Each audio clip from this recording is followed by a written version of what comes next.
On today's show, we've got my live analysis and reactions from day one, the first round of the 2025 NHL draft class.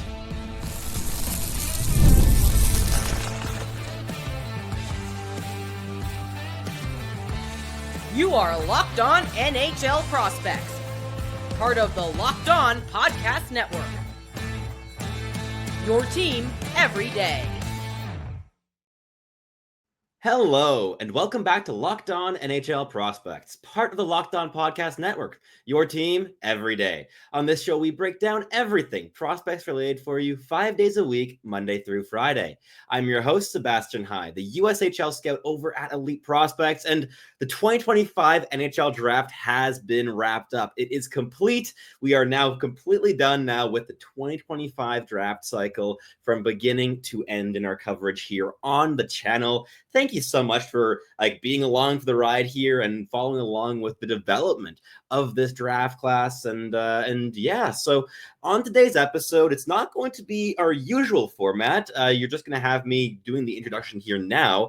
And then we'll be popping into the highlights of the live stream I did for day one of the NHL draft for the first round. And if you missed it, no worries whatsoever. So in this episode, you're going to see my predictions and reactions and analyses of every single pick between 1 and 17. We did not end up doing a live stream for the entirety of the first round because it was slow as molasses, and I was already 2.5 hours into my monologue by the time that the 17th overall pick was confirmed. So we just ended it right there after the back-to-back New York Islanders picks, which they got from the Montreal Canadiens in that Noah Dobson trade. So that's the episode here today. In the first segment, we'll be breaking down the big top 5. Then we'll be keeping going with picks 6 through 10. And we'll wrap it up in the final segment with picks 11 through 17. So enjoy the show, and let's head straight to my live reactions to the Matthew Schaefer pick at number 1. Oh my God, the first overall pick is on the board. We've got Matthew Schaefer fully selected here, at number 1 for the New York Islanders. And this is exciting stuff for Long Island. Let me take my own rankings off the board here because we are not going to be talking about those here when we have a first overall pick confirmed. Matthew Schaefer, what a player. Very, very fun guy. I think that he's a player that brings so much to the equation on the blue line, whether it's that elite mobility, whether it's the puck progression skills, the transition toolkit, the offensive tools, heavy shot, excellent playmaking, great handling skill. The Islanders are getting an all-in-one player on the blue line here, truly. Miro Heiskanen style of guy. I think that he'll be a minute muncher. I think he'll be dynamic. I think he can run a power play. This is why Noah Dobson was expendable in the eyes of the New York Islanders. If you're asking me, I would have done everything in my power to hang on to Noah Dobson in order to pair him with Matthew Schaefer if I were in Matthew Darsh's shoes, but I'm not. So they dealt him over to the Montreal Canadiens for picks 16, 17, and Emil Heineman, a player I respect greatly and think is going to be just awesome there in Long Island. So no surprises there at first overall. Matthew Schaefer is the name on the board.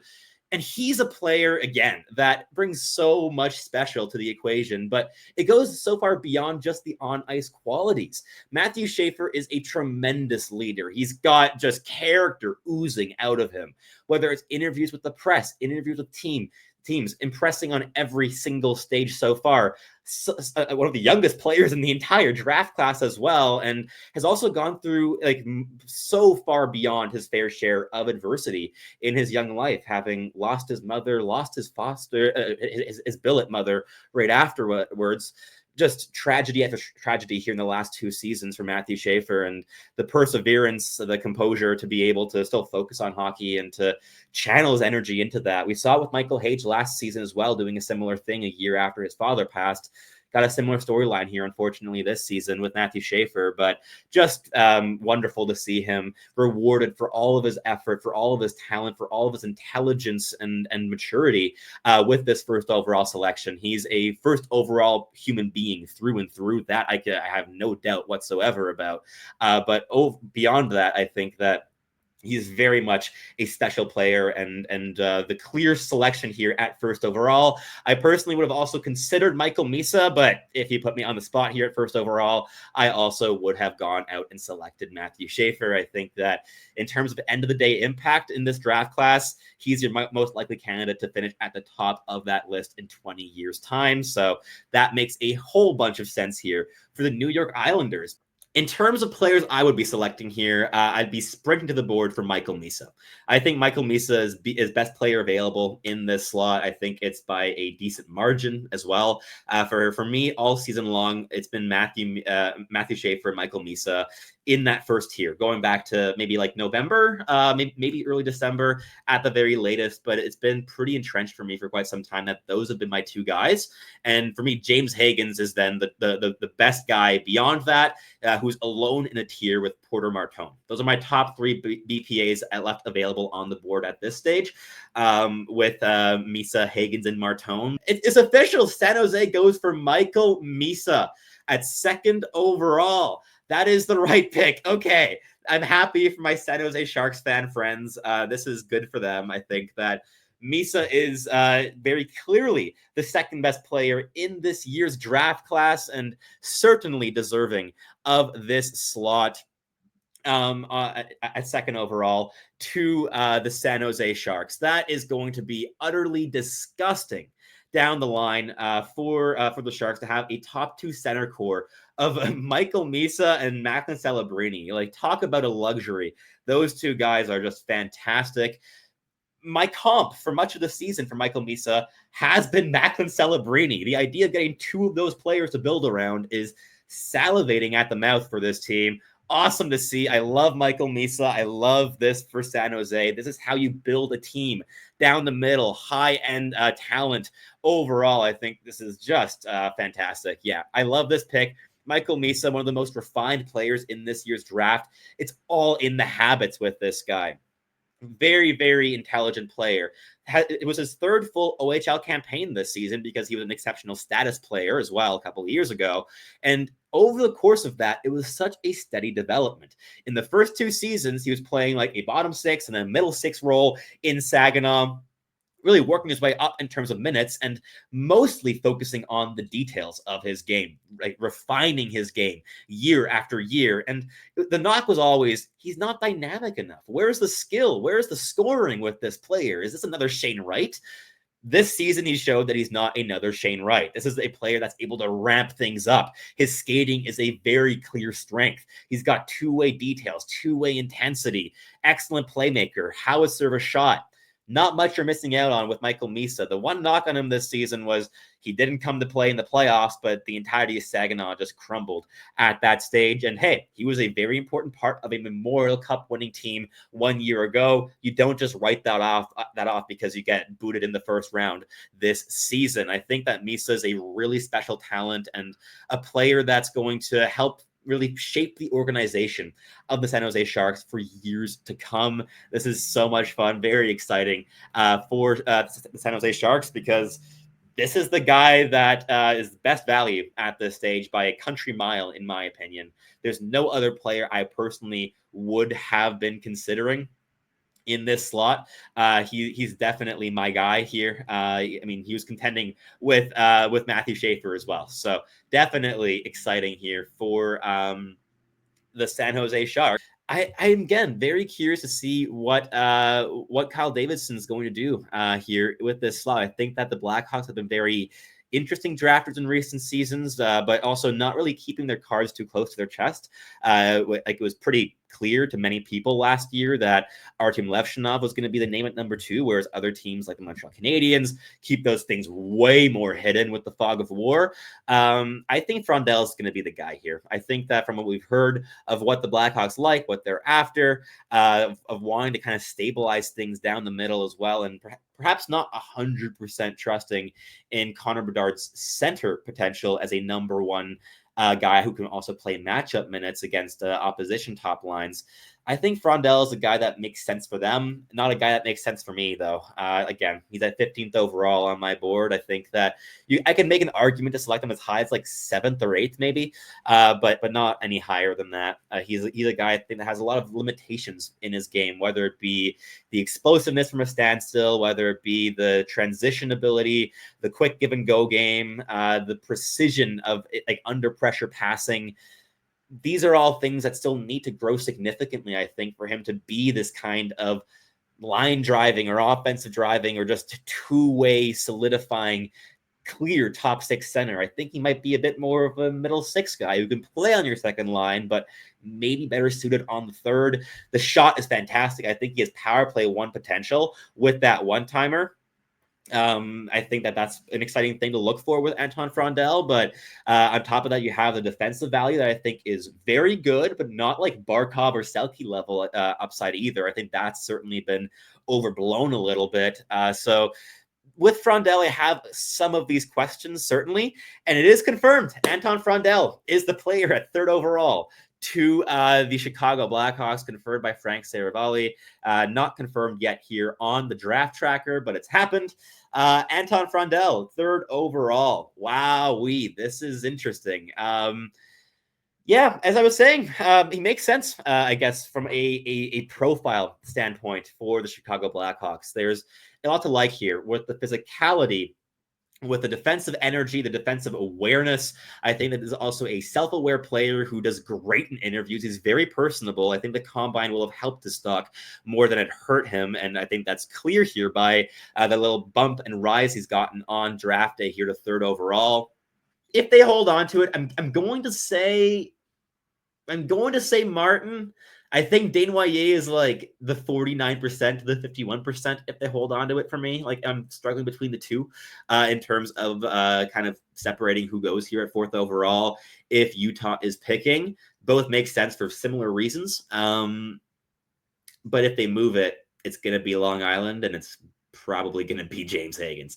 I think that would be really, really fun. What I'm hearing as well from people like watching this draft stream, which I am not, is that it's dreadfully boring. So I feel like I'm not missing out much with this, which is nice to know. But yeah, let's see what happens here.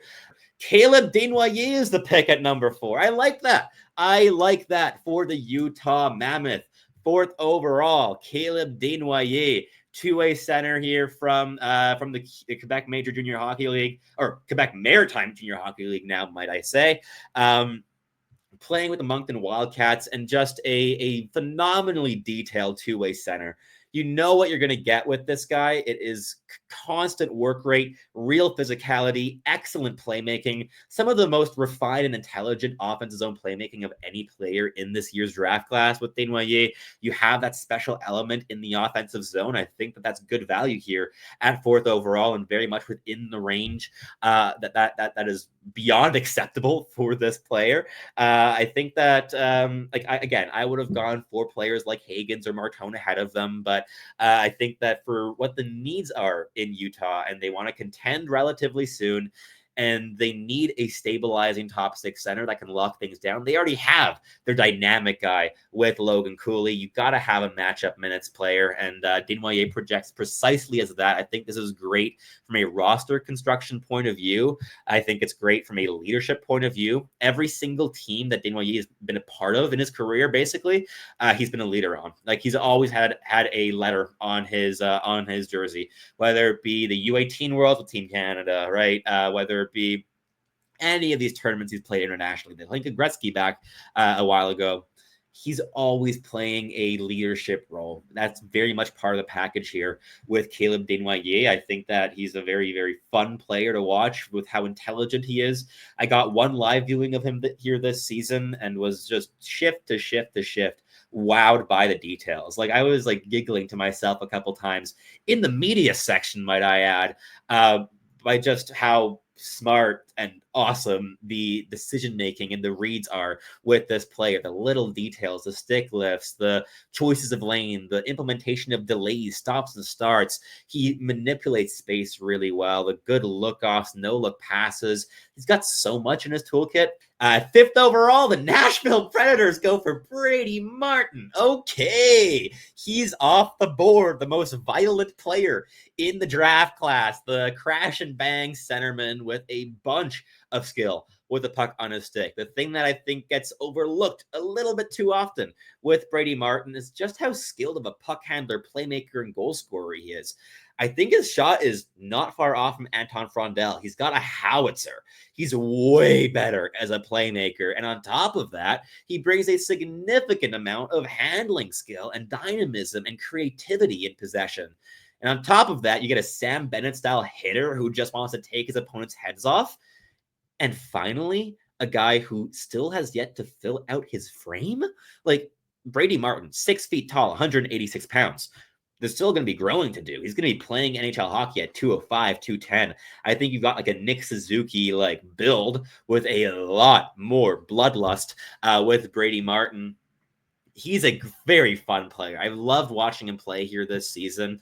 I think he's a very good fit in Nashville. I think, like, in terms of also being able to learn under a guy like Ryan O'Reilly, absorb that two-way habits, that defensive work rate, but more than anything, just the details it takes to win.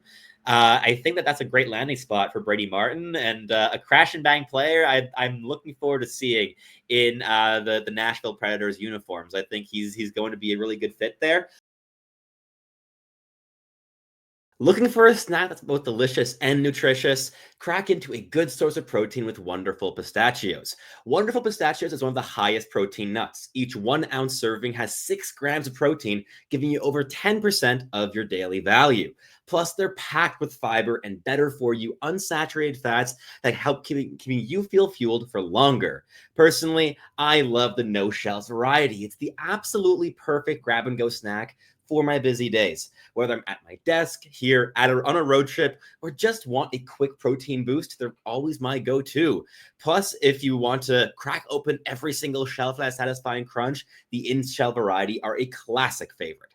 Get snacking and get cracking with the snack that packs a protein punch. Visit wonderfulpistachios.com to learn more. 6th overall. Oh my, I love that. Oh my goodness. The Philadelphia Flyers go out and select Porter Martone of the Brampton Steelheads. Yes, yes, yes, yes. Love this pick. Okay.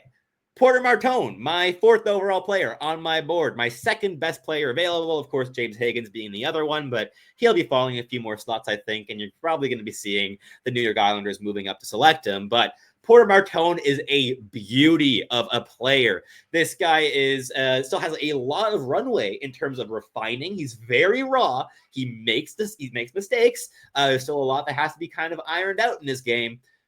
But at the end of the day, in terms of players with the highest offensive upside in this entire draft, Martone's right there with the top contenders, with your Michael Misas, with your James Hagens, with all those names.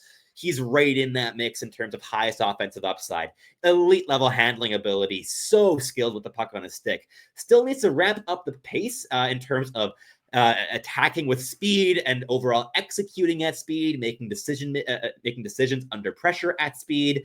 These things need some work, and he's going to need like 2 years, 3 years, maybe to develop into an NHL player. He's going to be a little bit more of a project than other guys in this range, maybe, but oh boy, I love the upside here. And in terms of fit, Matvei Michkov and Porter Martone are perfect guys to put together. With Porter Martone, you have a guy that has these bursts of violence and just physical dominance with his massive frame at 6'3".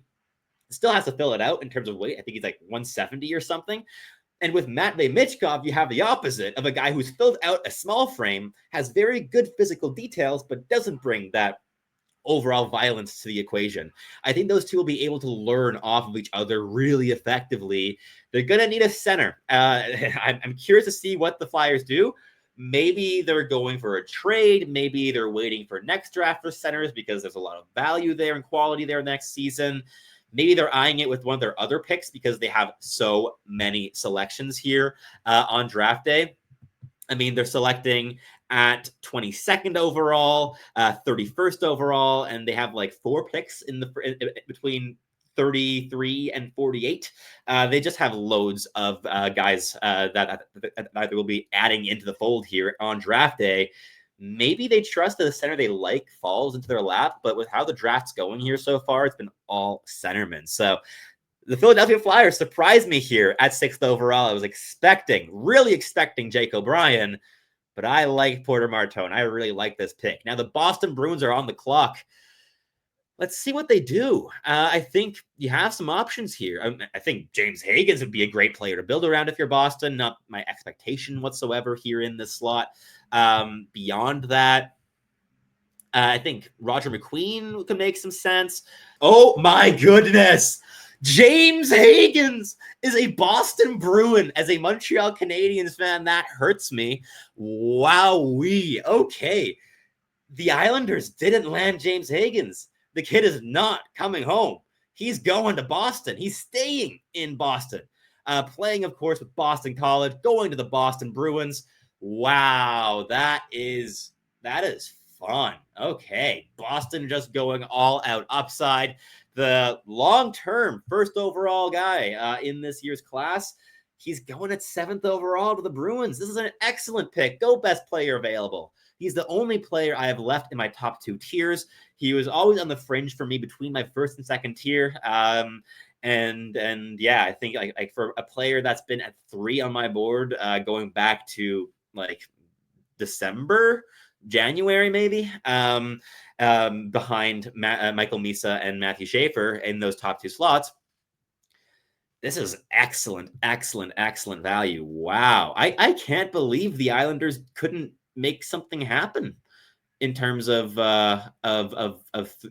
making a trade. Like, the talk we were getting about this draft class was all the top 10 picks are up and available. So we haven't seen a top 10 pick traded yet. We saw 16 and 17 moved by the Montreal Canadiens, sure, but we haven't seen any of these top 10 picks moved just yet. So Boston selected, and they went BPA. They went James Hagens. That's how you start a retool. What is it that Boston's in right now, having missed out in the playoffs? What is it? A rebuild? Is it a retool? I'd be curious about the terminology from Boston Bruins fans, but wowee, what a selection here at 7th overall. That's excellent value with James Hagens. You get elite level skating, elite level playmaking, elite level play driving. Not perfect, the decision making. There's an adaptation period this season to college hockey, and he was expected to kind of fill the shoes of a Will Smith immediately as a player that was a full year younger and less physically developed. I think that was always going to have a couple of growing pains here. He's never going to be a Celebrini style of guy in terms of having the physicality to match at the NCAA level just yet, but he's still filling out his frame, and he's so intelligent. He's so competitive. This is a natural born winner, in my opinion. Like, sure, he doesn't bring you that the physical game that you search for in the playoffs, but he brings you clutch scoring. He brings you leadership in the room. He brings you leadership by example. You don't need every single player to be your hitty boom guy. You can have a player to just drive the puck up the ice, create with the puck on his stick. That's what James Hagens is going to do in Boston, and that's going to be a really nice fit. The idea of combining James Hagens with David Pastrnak down the line, that's going to create some really exciting sequences in the offensive zone and off the rush. That's fantastic to see if you're a Bruins fan. Perhaps less fantastic to see if you're a fan within the division like I am. That's a very good pick. That's the best pick they could have made. They fantastic work there from the Boston Bruins. Jake O'Brien, again, in terms of skill, I think Ron Francis would like Jake O'Brien. I don't think they should pick Jake O'Brien because of the players they already have in their system. I don't think that he moves the needle as much as a McQueen or a Murtka would for this team. Murtka might be the smartest pick here in terms of mitigating risk and upside. I think that Murtka brings you a chance at number 2 defenseman. I think that there's similar value between Murtka this year and like maybe even Levchinov last year, if I'm looking in hindsight in terms of profiles. Like, those are 2 players that I see on a similar level in terms of what they're going to be in the NHL, which is maybe number 2, probably number 3. It is Jake O'Brien at number 8 for the Seattle Kraken. So, as I was saying, not the guy I would have picked here, and not entirely because I'm lower on him than average. I could totally see this for a different team fitting really nicely. I think the Anaheim Ducks here would have been a really nice spot for Jake O'Brien.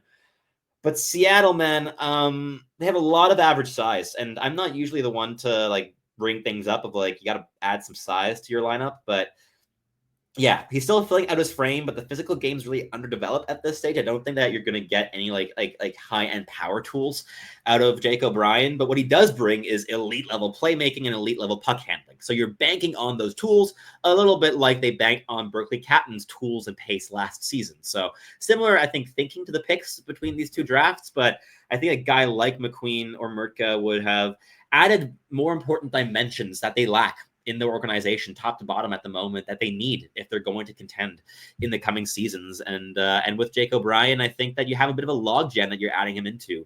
On the plus side, I think that this allows you to just develop him as a winger in Seattle. You have more than enough centers. You have a bajillion centers, right? Like just like off the top of my head, you've got what Beniers, Wright, McCann, Stevenson. Didn't they just go out and acquire Frank Vetrano as well? You have like a bunch of like bottom 6 guys as well that can play center. There's just center upon center upon center in that organization. And now with Jake O'Brien, he will have the luxury of developing as a winger in all likelihood once he makes a jump to pro competition. And I think that's a good thing for his game. I think that's going to help him. He has to add pace. He really, really needs to add pace of execution as a playmaker, has to create more from the middle lane rather than just from the perimeter, has so much upside. In terms of upside, like one of the higher offensive ceilings in this year's draft class, but a player I have more doubts about because I see more red flags in terms of things that sometimes don't translate to pro hockey or to the NHL to a really high capacity. And that spooks me a little bit with Jake O'Brien. Jake O'Brien to Seattle is a very Seattle pick. I still think that they're not picking a direction here. I don't think that they're picking or building an identity of the team in terms of what they want to build towards as a unit rather than just individual players that they like for a lot of great analytics. I know they have a really fleshed out analytics department, but I don't know. There's just so much value, I think, that they're spending on similar molds players. Like, again, you got Berkeley Catton and you've got Jake O'Brien. You got similarities between those two guys, again, between the last 2 years. There has to be a bit more diversity, I think, in this lineup. Whether they believe that they're able to get that diversity of top 6 talent later in the draft or acquire that via trade remains to be seen. I think that maybe targeting a player like a Václav Nestorshiel could be a guy that elevates his game to a top 6 capacity while surrounded by talent like O'Brien and Catton and Wright and Beniers. I think that could totally make sense. But like, when's Seattle picking next? They're picking next not in the first round, it's in the second round. So I'm not sure. I'm not sure what Seattle's doing here, but Jake O'Brien's the pick. I know I have good friends in the scouting sphere here who love this player, are going to love this pick. I'm thinking of like Simon Desjardins from Briser la Glace over on YouTube and Twitter, but also my colleague at Elite Prospects who has like Jake O'Brien in his top 4 or top 5, I believe. Like he's very, very, very bullish on this player with his talent and his upside. And talk a bit more about pick number 9 because we have a team on the clock with the Buffalo Sabres who are picking very shortly. Radim Murtka, right? It's got to be Radim Murtka. They need right shot defensemen. They're shopping around Bowen Byram. Radim Murtka makes so much sense. I think they need a player like this in their prospect pool. You need a player to insulate guys like Rasmus Dahlin, like a Owen Power, to give them more leeway in the offensive zone. I think Murtka makes a bunch of sense here for the Buffalo Sabres. They've been vocal about wanting to add more size to the equation. Yeah, it is Radim Murtka. Perfectly sensible pick here for the Buffalo Sabres. You want to free up guys like Dahlin and Power to do special things in the offensive zone. Murtka's going to facilitate that down the road. He was excellent after moving over from playing pro hockey in Czechia to the WHL with the Seattle Thunderbirds, playing like 30 minutes a night every night, like massive minutes. And he really blossomed, I think, as well in terms of his puck management in the offensive zone. A lot more active in his puck touches in the CHL against the junior competition than he was against the pros, which was certainly nice to see of him, like exploring his comfort zone. But what you're drafting him for is that size, that range, that high-end mobility, that projectable physicality, and high-end defensive awareness. This is a very intelligent defensive player. He keeps a really tight gap. He picks his spots and times his implications really, really well. I think he's a guy that's going to really fit in nicely with the other talents that they have there in Buffalo on the blue line, and the kind of player that they need to just solidify things. Like, how often have we seen the Buffalo Sabres just go into a tailspin of losing 5, 6, 7 consecutive games, or just having these lengthy spurts where things aren't clicking, where they're leaky defensively, where you always feel like you're one wrong step from having the puck go the other way and land in the back of your net. That's been the Buffalo Sabres for the last 15 years. And I think that a guy like Murtka is going to be part of the solution to help them get to the playoffs for the first time in forever, by locking things down defensively and also adding some real puck moving ability and a bit more offensive exploration here this season that we didn't see previously. So quite a lot to like here with Radim Murtka, a player I had ranked 12th overall, but again, could have been convinced to take as high as like 7th or 8th. So this is well within his range for me here on draft day. No confirmation yet as to who it is. Let us wait and see. My guess here for the Anaheim Ducks again is Roger McQueen. I think he makes sense in terms of what they look for. I think you also have guys like I think Hensler, Carbonneau, and Eklund would maybe be the next guys off their board. I think those are also players up their alleys, but I think McQueen is going to go here as the final pick of the top 10. I think he just makes a bit too much sense. And there he is on the board, Roger McQueen at 10th overall, the 6'6", 198-pound right shot forward, can play center, play wing. I love this fit for the Anaheim Ducks. This is fantastic. As I was just saying, he's a fantastic fit here for so many reasons. The Anaheim Ducks going into the draft last season, one of the things they were lacking in their system, especially among younger players, was right shot top sixers. They went out, they took a slight reach on a player like Beckett Seneca. They passed on guys like Demidov for him, but Beckett Seneca is a player and a half. Don't complain about him. He's fantastic. Excellent handler.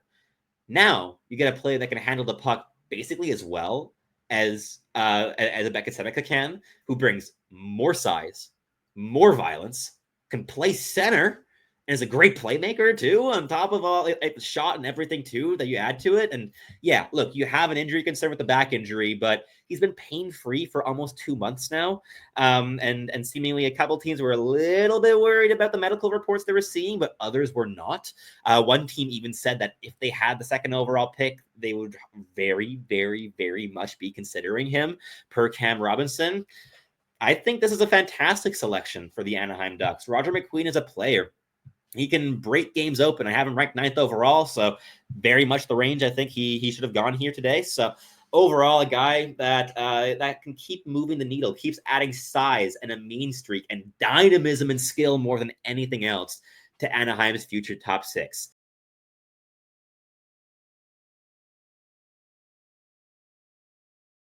Woo! The Pittsburgh Penguins select Benjamin Kindel of the Calgary Hitmen, a player I was expecting to go much closer to the 17 to 25 range.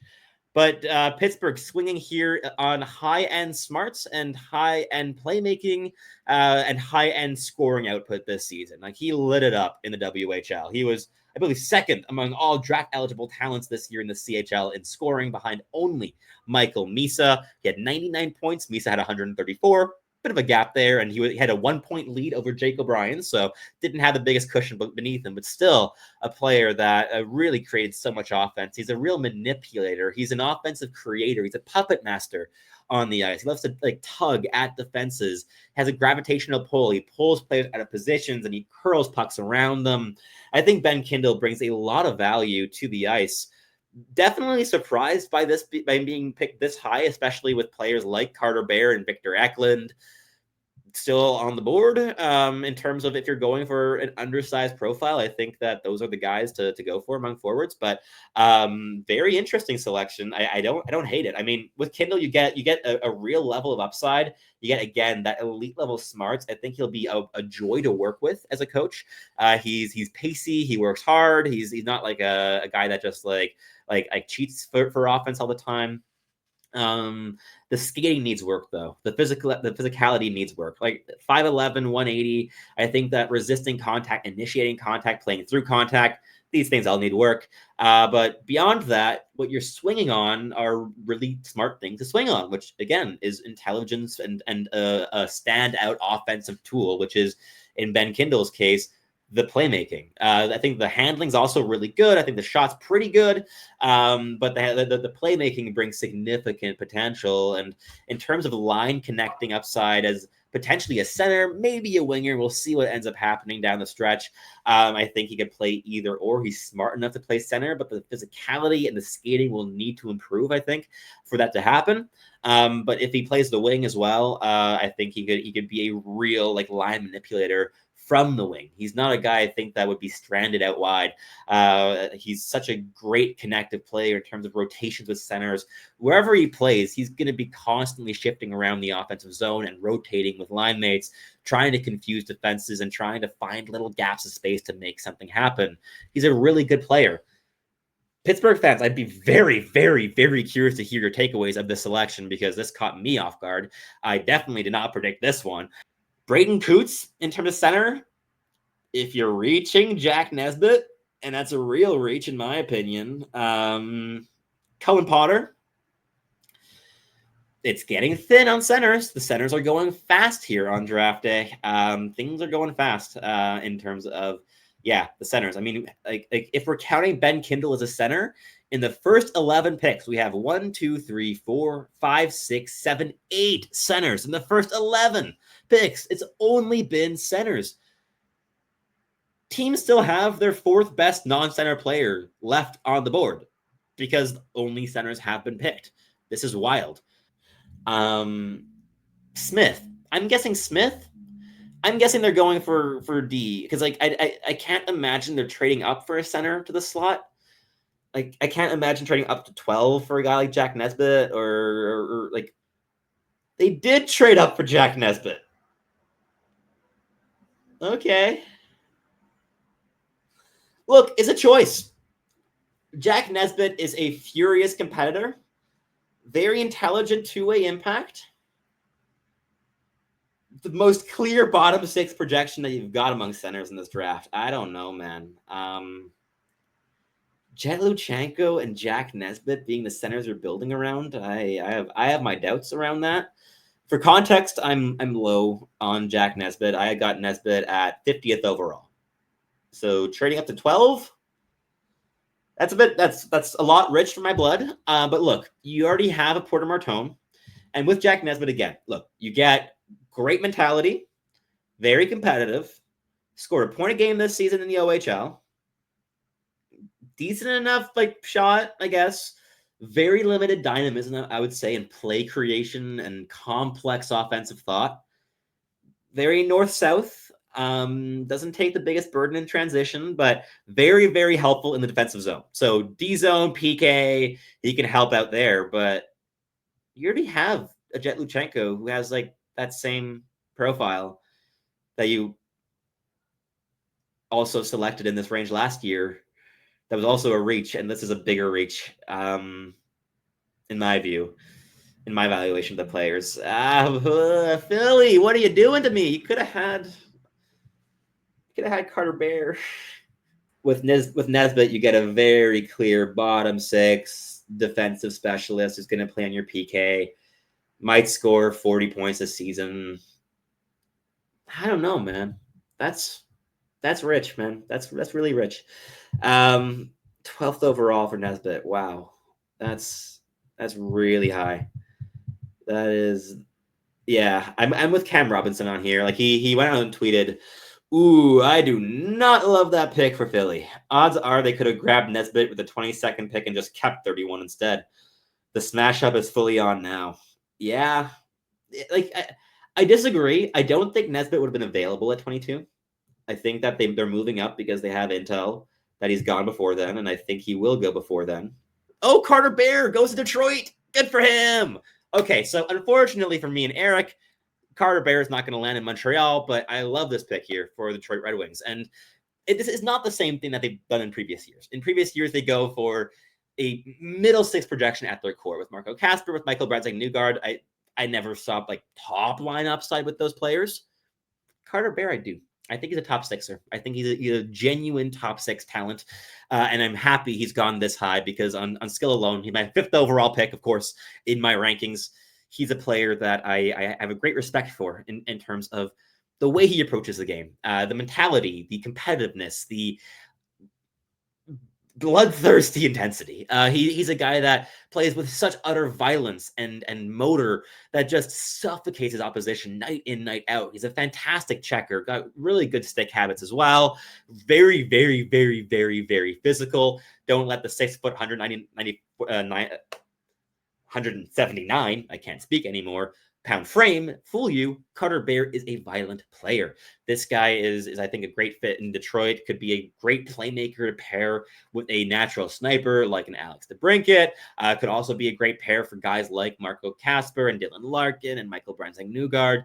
Love this for the Detroit Red Wings. He's a competitor at heart, and Stevie Yzerman recognized that very, very quickly. So I like this here for the Detroit Red Wings. I feel slightly let down by the lack of chaos. And we have a pick. It's Jackson Smith. Great selection. Fantastic. You're just going value. Look, you don't worry about like what side he shoots. You're going for a player that shouldn't be available here. And Jackson Smith should not be available at 14th overall. He was 6th or 7th on our board at elite prospects at year's end, and he brings elite skating, 6'4", 200 pounds, suffocating rush defender. He can lay a big hit as well as just kill rushes in one fell swoop. On top of that, a lot of exploration of his offensive game towards the end of the season, and he did so with a lot of limitations, I would say, with his environment with Tri-City in the WHL. It was not a very good team, but he's going over to Penn State in the NCAA next season. I think college is a great level to challenge him.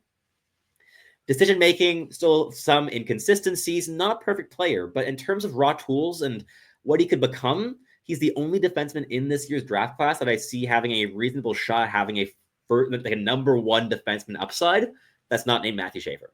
Like, he's not close to Matthew Schaefer in that likelihood, but he's the only other one that I see that being like 10% or more in terms of likelihood of happening. So I like this pick a lot for Columbus. Like, yeah, you're getting another left shot that might be slightly annoying if you're thinking of balancing your pairings in terms of shots. But look, you got Werenski, you've got Matejchuk, and now you have Smith. In terms of left shot defenders and depth and combining today's stars with tomorrow's, there's no better left shot defense pool in the entire National Hockey League today than that. I think in terms of where you project Matejchuk and Smith to be in 5 years' time, that's going to be disgusting. I think that's very exciting.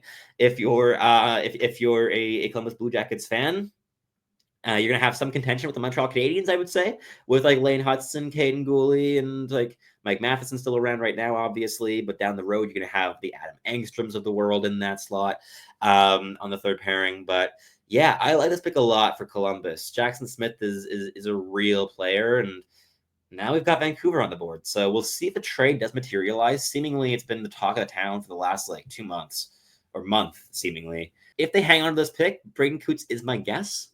I think he makes sense in terms of mentality, in terms of leadership capabilities, in terms of motor and bite and skill and potential to boom in terms of offensive creation next season. He brings so much to the table. We got some real good options here at 15th overall, and it is Braden Coots. Braden Coots, the Vancouver Canucks at 15th overall. Great fit for the Vancouver Canucks.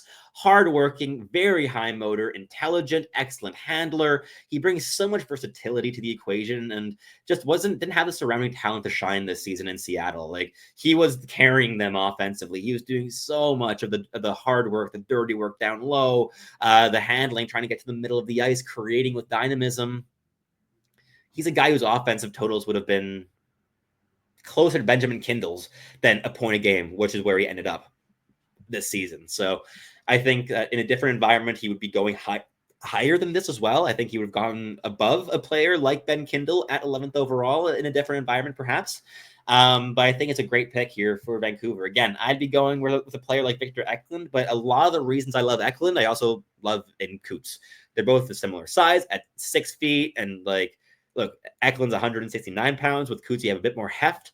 He's 183. It is official. Noah Dobson is a Montreal Canadian. The trade is finalized. The extension is finalized. Yeah, $9.5 million. It's a $76 million contract extension with the Montreal Canadiens. Noah Dobson is in Montreal here. He will be playing alongside the likes of Caden Gooley and Lane Hudson for a very, very long time. Yeah, I think for the Islanders here, I'm going Hensler. I'm going Eklund. I think that's where the value lies. That's where the needs lie right now. Don't reach in the center. There's not really anyone, I think. Wow. The New York Islanders select Victor Eklund with the first pick from the Montreal Canadiens. I love that selection. That's the guy I was going to be picking here, of course, if I were in the New York Islanders' shoes. Great player, right? You got that motor, you got middle-driven intensity, loads of skill. He's a dynamic playmaker, dynamic puck handler, constantly ramping his effort energy up to like 110%. He's a guy that's just so refined, I think, in the details as well. He plays a real playoff style of game. And not just saying like, oh, he's a playoff style player. He's gone out and showed it against pro competition 2 years running. Like a year ago, Jurgen was competing to gain promotion to the SHL. Heartbreakingly, they fell just short. You know who was playing that entire playoff run on a third line capacity? Victor Eklund as a D-1. And then this season in his draft eligible campaign alongside Anton Frondel, he plays a massive role in getting them to the SHL next season. A very storied franchise with one of the more storied arenas in European hockey. Fantastic news. Look, if you're an Isles fan, look, yes, losing Noah Dobson hurts. I think there were better packages in the world that could have been had for Noah Dobson in different circumstances. I'm not saying better were available here today, but just seeing how, like, even comparing it to like the returns on like the Charlie Coyle trade today and the Brock Nelson trade at the deadline, where like you get like a first and like a first round prospect basically for a player that's like just significantly better, or worse, sorry, and older than a Noah Dobson, in my opinion. But look, it's a big contract. They have they're spending money. They're taking a risk with Noah Dobson. Very calculated one, I think a very intelligent one, but a risk nonetheless. With the Islanders here, look, you're getting someone falling into your lap with Victor Eklund, who's going to be a top 6 forward in the NHL someday. You're getting dynamism, you're getting motor, you're getting that mentality, that effort. Can't go wrong here whatsoever. Great pick for the Islanders. Kayshawn Aitchison. Okay, cool. I like that. Yeah, that's yeah, cool. I like Kayshawn Aitchison. Yeah, Victor Eklund and Kayshawn Aitchison. I think Cam Robinson nailed that. I think when the trade was still processing, that he called Eklund and Aitchison being a home run here for the Islanders. Aitchison's the most violent defenseman in this year's draft class. He brings so much to the table. He's really a play killer.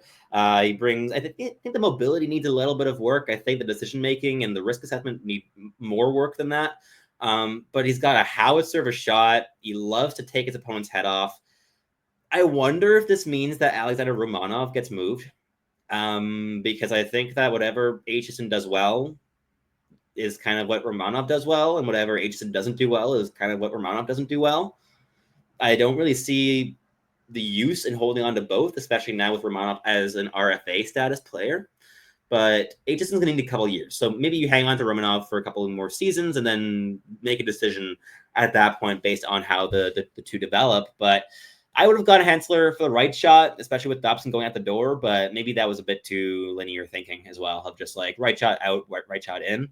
So that wraps up this instant analysis video of my live reactions for you on stream, the highlights of those here on today's show. I'll be uploading another one of these of basically the highlight pack of my day 2 live stream, where I did another 2.5 hour live stream, which went all the way into like the middle of the 5th round, around there. So the highlights of that between round 2 and the mid 5th, I will also have going your way here very, very soon on the channel. And definitely make sure to subscribe and keep following here, as we'll be doing loads of post-draft content, whether it be a Noah Dobson trade breakdown, breaking it down for both sides, the Canadians, what they're getting in Dobson, as well as breaking down the players that the New York Islanders are getting and how all these assets fit into the systems and organizations that they landed in.